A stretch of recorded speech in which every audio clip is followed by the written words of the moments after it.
Isa siya sa haligi ng original Filipino music.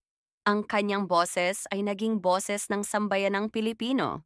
Ngunit sa kanyang huling sandali, si Ka Freddy Aguilar ay piniling tahakin ang landas ng pananampalatayang Islam. Ano nga ba ang kahulugan ng kanyang Islamic burial? Tara't alamin natin.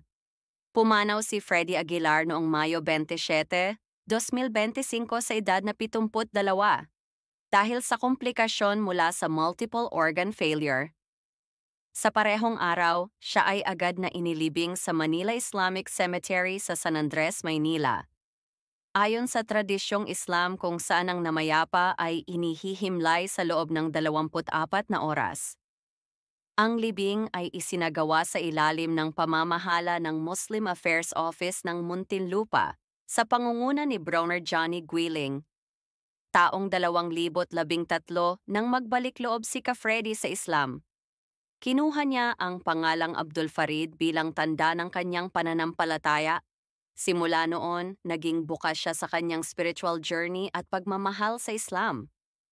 Bagamat nanatili ang kanyang musika sa mainstream, nagkaroon din ng bagong lalim ang kanyang mga pananaw na madalas niyang ibinabahagi sa mga panayam.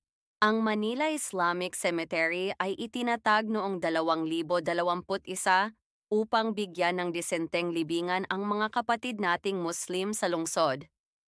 May sukat itong 2,400 metro kwadrado at may pasilidad tulad ng Cultural Hall at Giusel area o lugar para sa paghuhugas ng katawan ng namayapa.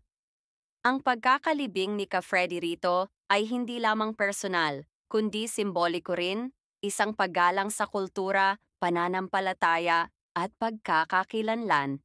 Hindi malilimutan ang mga awitin niya, Anak, Magdalena, Bayan Ko, mga kantang tumimo sa puso ng bawat Pilipino.